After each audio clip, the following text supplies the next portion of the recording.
London glittered as though the stars themselves had descended to dwell within its grandest halls, yet beneath the glow of crystal chandeliers and polished marble floors, reputations could be shattered more swiftly than delicate porcelain.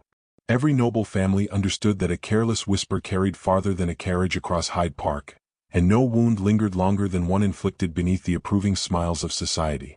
On that unforgettable winter evening, when the Ashcombe carriage rolled toward Blackwell House for the season's most anticipated engagement ball, Lady Eleanor Ashcombe silently wondered whether elegance was merely another name for beautifully concealed cruelty. She sat opposite her widowed aunt, Lady Beatrice, whose gloved hands rested calmly upon an ebony cane despite the carriage's steady motion.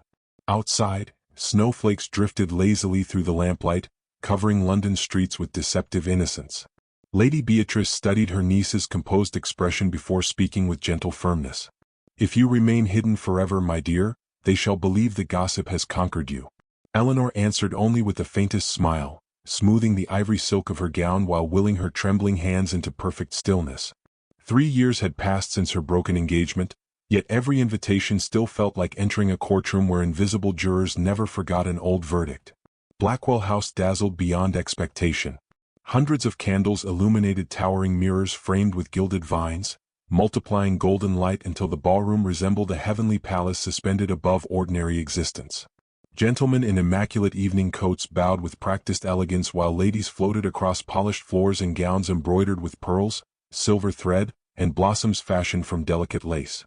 Music from the orchestra drifted beneath painted ceilings where cherubs appeared to watch the festivities with amused detachment. Everywhere Eleanor turned, perfume mingled with beeswax candles and winter roses, creating an atmosphere so intoxicatingly beautiful that its hidden malice became almost impossible to detect. At first, she believed fortune might grant her anonymity.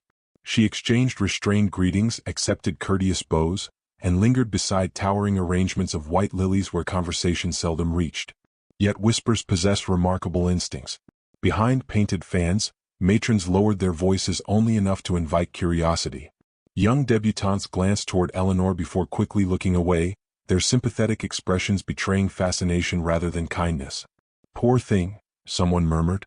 "She refused every proposal afterward." Another voice replied, "Who would willingly marry a woman already abandoned once?" The words arrived softly, but each landed with merciless precision. Eleanor neither flinched nor hurried away. She had learned that dignity demanded impossible discipline. Her father had once told her that grace was tested not in triumph but beneath humiliation. Remembering his wisdom, she lifted her chin slightly higher and admired the orchestra as though no cruel speculation had ever reached her ears. Only her tightly clasped hands revealed the storm gathering beneath her serene exterior. Then the crowd shifted. Lord Cedric Hawthorne entered surrounded by laughter, admiration, and effortless confidence.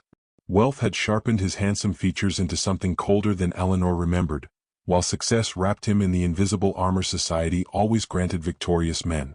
Beside him walked his celebrated fiancée, Lady Vivian Pembroke, radiant in shimmering sapphire silk that reflected every candle's glow.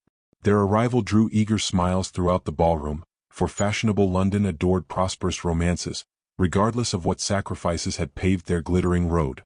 Cedric noticed Eleanor almost immediately. A slow smile curved across his lips before he excused himself from his companions and crossed the ballroom with calculated leisure. Every measured step announced deliberate intention. Conversations gradually softened as nearby guests sensed approaching entertainment. Eleanor recognized the familiar confidence in his posture, the certainty that charm excused every cruelty delivered beneath polished manners. "My goodness," Cedric began pleasantly enough, bowing with impeccable courtesy.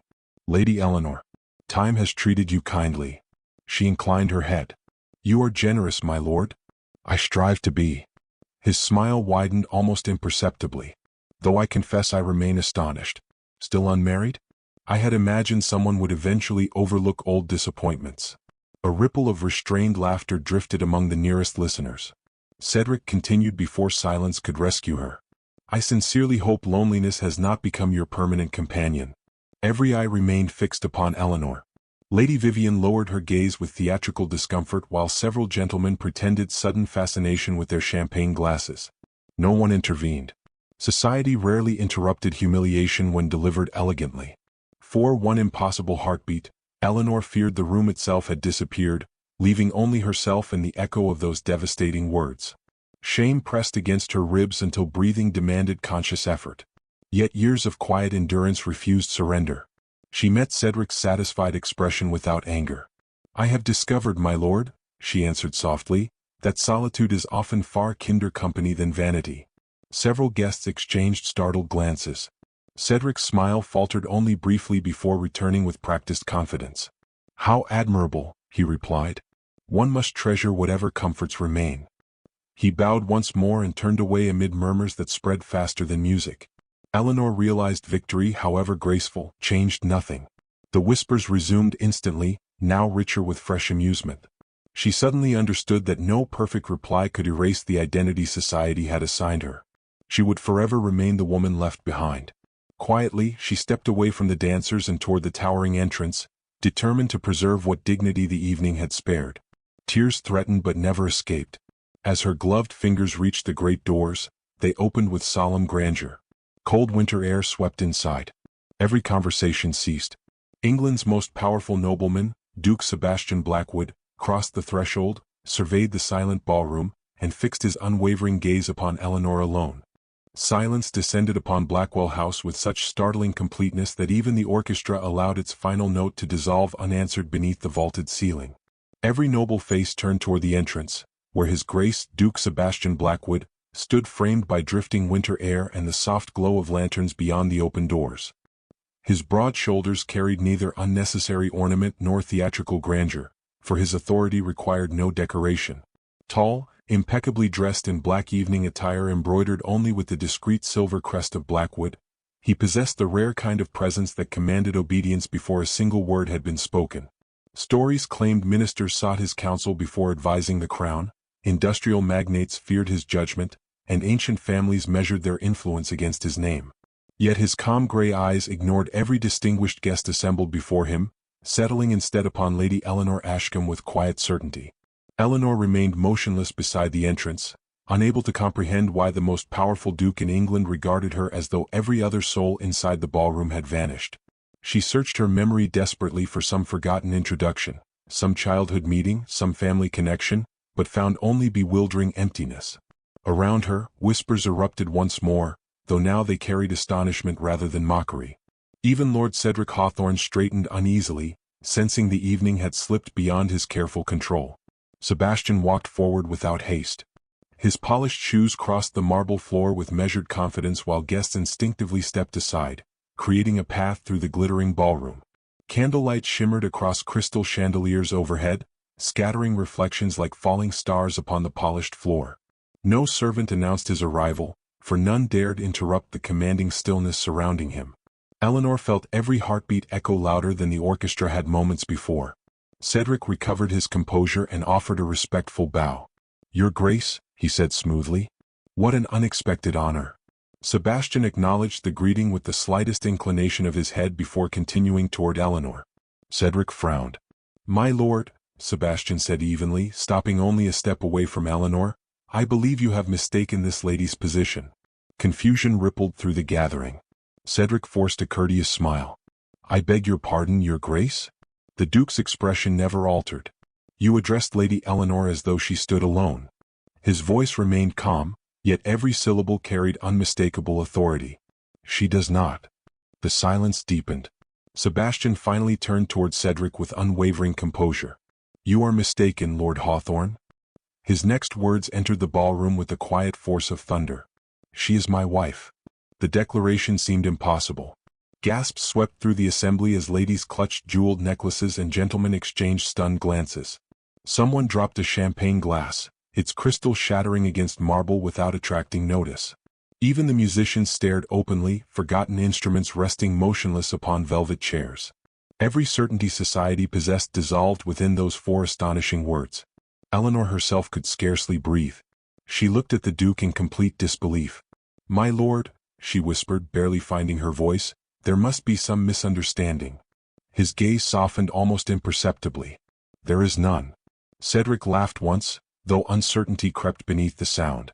"Surely this is some elaborate jest." "I do not joke concerning my wife." The answer arrived without anger, making it all the more devastating. Lady Vivian's confident smile vanished entirely. Several matrons exchanged anxious glances, already calculating how tomorrow's newspapers might recount the evening.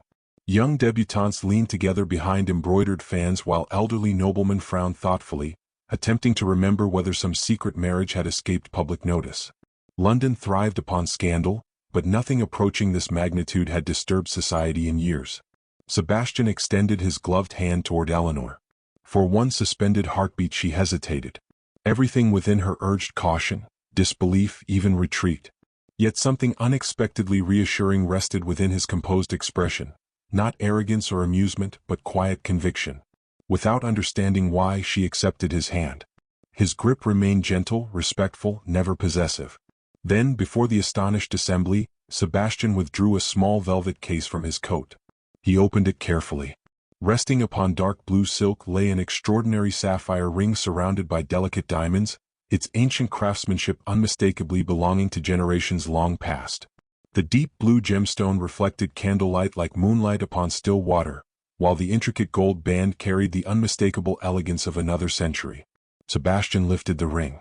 With measured care, he placed it into Eleanor's trembling palm rather than upon her finger. "It has waited long enough," he said quietly. She lowered her eyes toward the remarkable jewel. Inside the band, nearly concealed beneath age, appeared the engraved Blackwood crest intertwined with another unfamiliar symbol. A strange sensation stirred inside her. The tiny emblem awakened a memory she could not fully grasp, something distant and unfinished lingering beyond conscious thought. Before she could examine it further, Sebastian gently closed her fingers around the ring. "Come." No command could have sounded more courteous. Together they crossed the ballroom. No one attempted to stop them. Cedric stood frozen, his carefully cultivated confidence shattered before the eyes of every influential family in attendance. Lady Vivian avoided looking at him altogether. Everywhere astonished whispers multiplied. They were secretly married. When? Why conceal it? How could no one know? Outside, cold night air greeted them like freedom itself. A magnificent black carriage bearing the Blackwood crest awaited beneath snow-covered lanterns.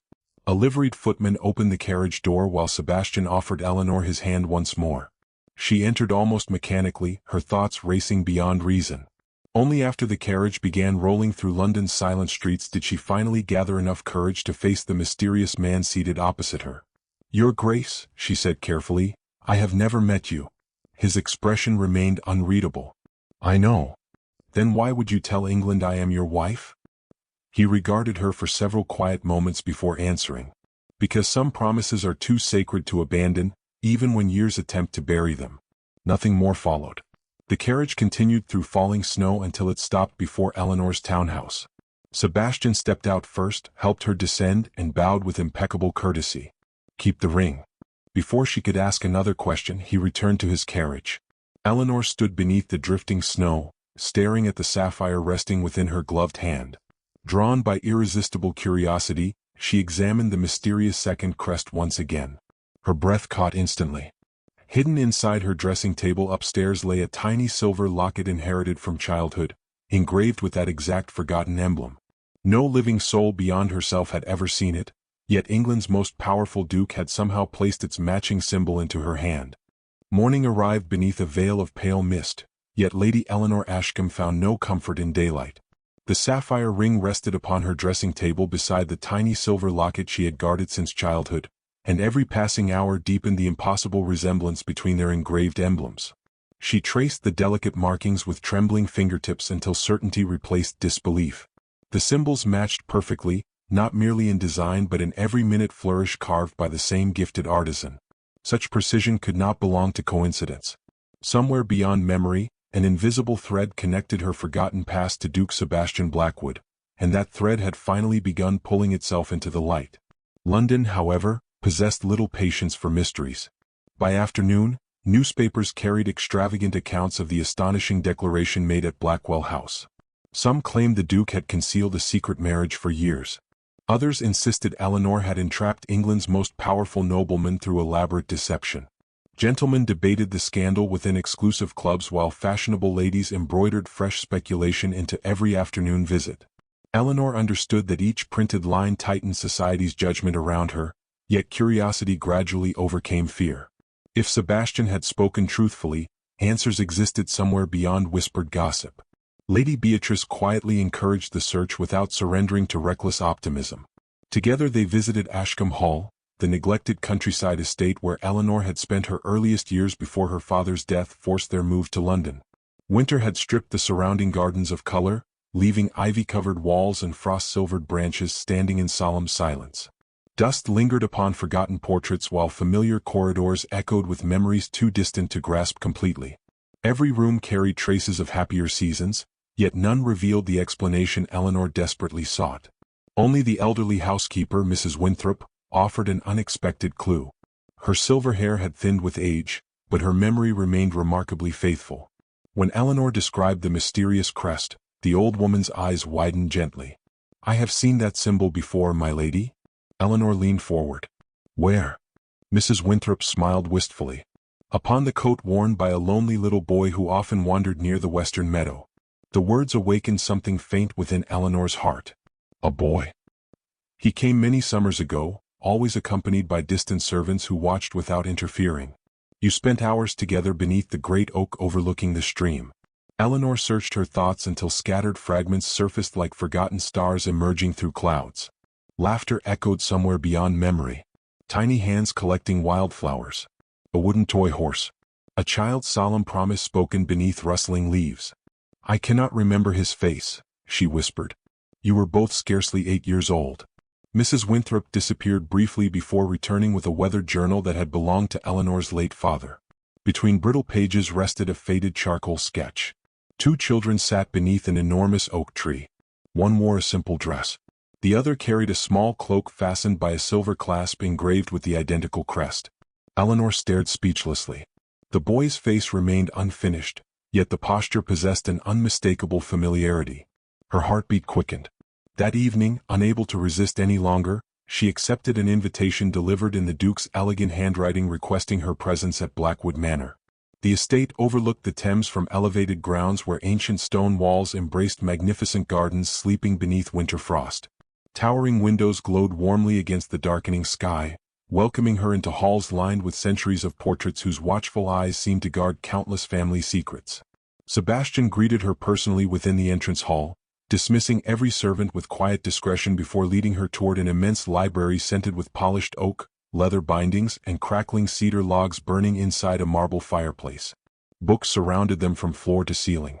Outside, snow drifted silently beyond tall windows. Inside, firelight painted amber reflections across the shelves. For several moments neither spoke. Finally Eleanor removed the silver locket from her reticule and placed it beside the sapphire ring upon the polished table. "You knew." Sebastian lowered his gaze. "Yes. You recognized this emblem the moment you saw me." "I recognized it years before." She studied him carefully. "Then tell me everything." He remained silent long enough for the fire to settle into gentle embers. "When I was a child," he began softly, "my family endured circumstances I scarcely understood. My mother died unexpectedly. My father buried himself within politics and grief. Though surrounded by servants, tutors, and privilege, I possessed neither friendship nor happiness." His voice carried neither self-pity nor bitterness. "One summer my guardian brought me near Ashcombe Hall for reasons of family business. I escaped every afternoon to avoid endless lessons." Eleanor listened without interruption. "There," he continued, "beneath a great oak overlooking the stream, I met a fearless little girl collecting wildflowers." A faint smile touched his lips. "She spoke to me before asking my name." Eleanor's breath caught. "I remember flowers." "So do I." His smile deepened almost imperceptibly. "You believed lonely people deserved companions. You informed me that trees listened better than adults." Despite herself, Eleanor laughed quietly. "I truly said that?" "You repeated it often." The warmth between them gently displaced years of misunderstanding. Sebastian opened a carved wooden box resting upon the nearby desk. Inside lay a faded blue ribbon, carefully preserved despite countless passing seasons. "You tied this around my wrist after I injured myself climbing the oak." Eleanor touched the ribbon with astonished tenderness. "I had forgotten." "I never did." He walked toward the tall window overlooking moonlit gardens. "Before my guardian returned me to London, I promised I would come back once I became worthy of choosing my own future." Another memory surfaced. A little boy standing beneath spreading branches. Tiny hands clasped together. A solemn farewell. I waited, Sebastian said quietly. Years passed. Responsibilities multiplied. Then I searched for you, only to discover you had vanished from Ashcombe Hall. My father died. I learned that later. His voice softened further. When I finally found you again, society had already wounded you. Eleanor lowered her eyes. You owed me nothing. I owed everything. He turned toward her.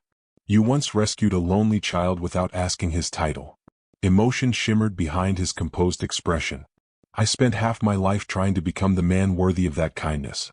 Silence embraced them, gentle rather than uncomfortable. Eleanor stepped closer until only the polished table separated them. I remembered almost nothing. You remembered enough. Their eyes met. The years between childhood and adulthood suddenly seemed remarkably fragile. Slowly Sebastian reached toward her hand, stopping only after giving her every opportunity to withdraw. She did not. Their fingers touched lightly. No declaration followed. None proved necessary. At that precise moment, hurried footsteps echoed beyond the library doors.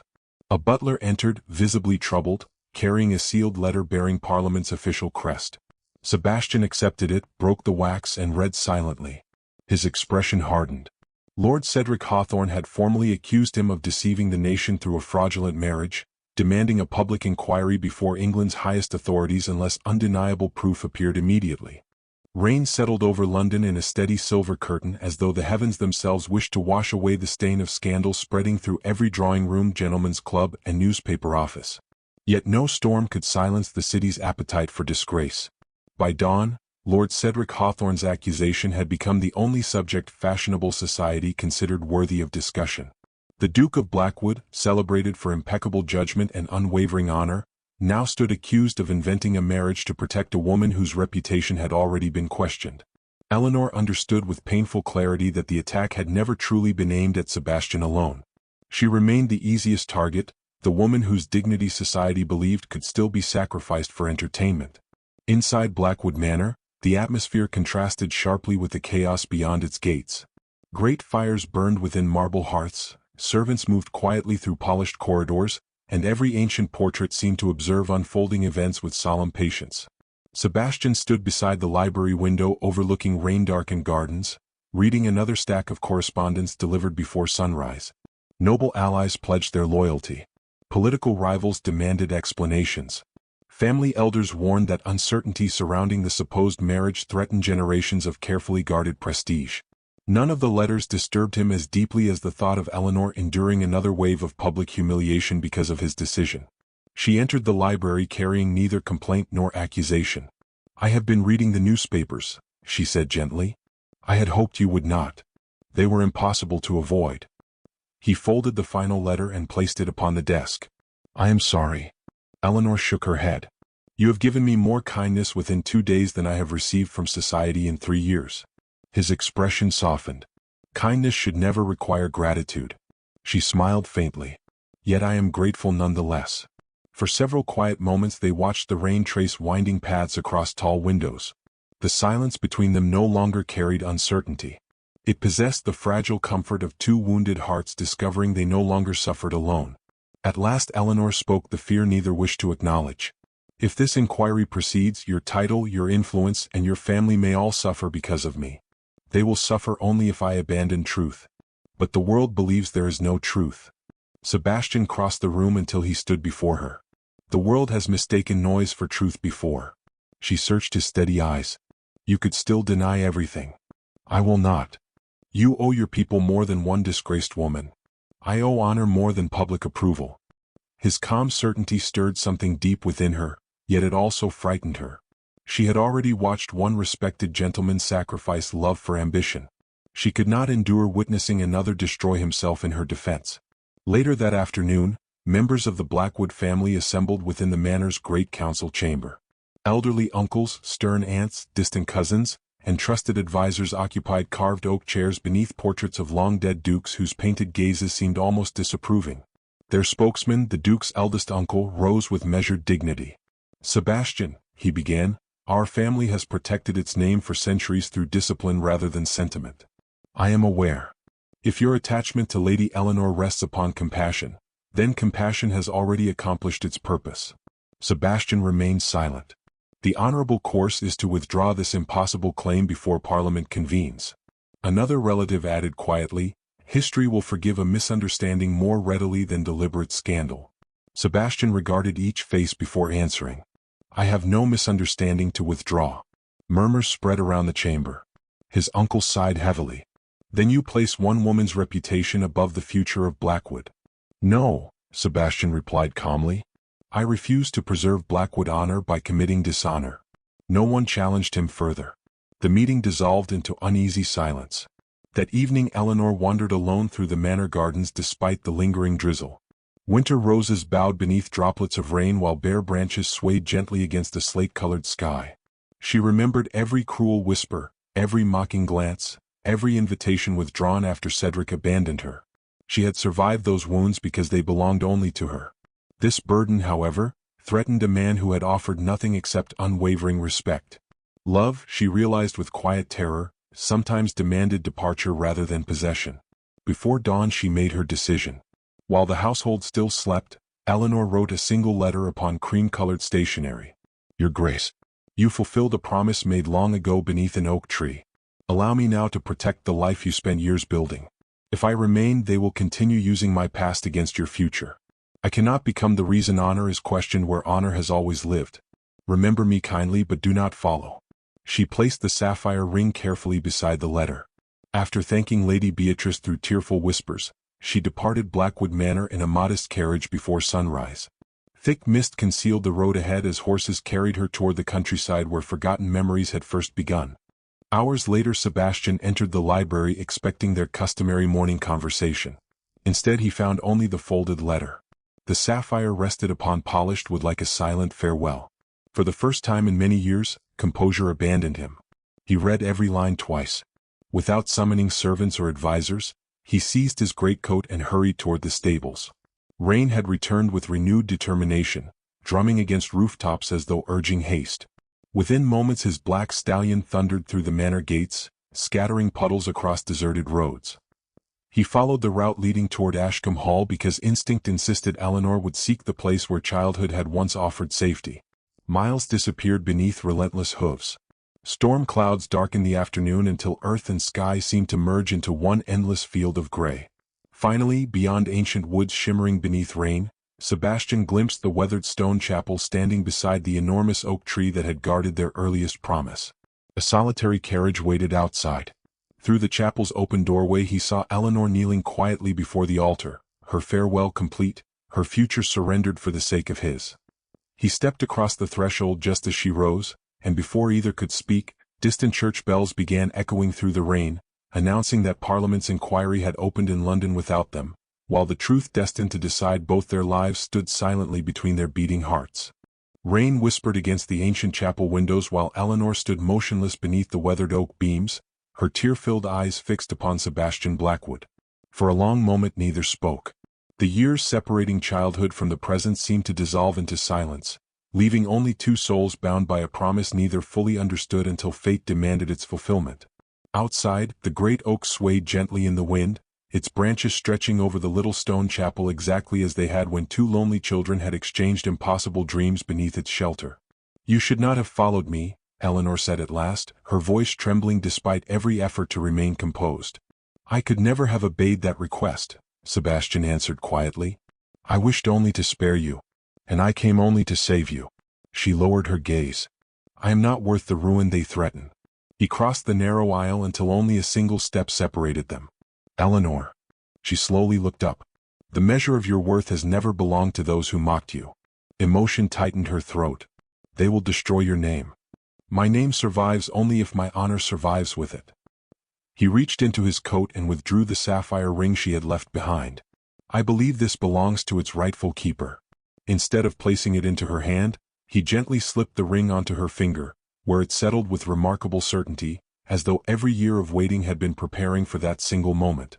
It was always meant to rest there. Before Eleanor could answer, hurried footsteps echoed outside the chapel. An elderly gentleman entered, breathing heavily from the long journey.